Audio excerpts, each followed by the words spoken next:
nakikita ko sa mata mo na alam mong may nararamdaman ako. Pero bakit ba ganito?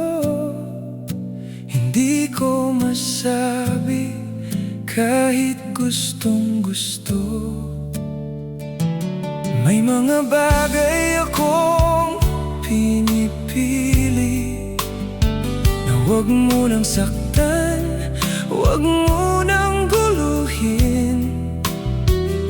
Kaya ang damdamin kong to pilit kong itinatago.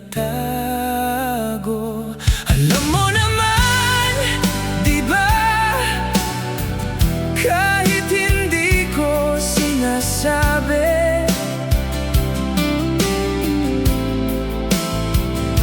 nararamdaman mo rin siguro itong tinatago kong pagmamahal sa'yo.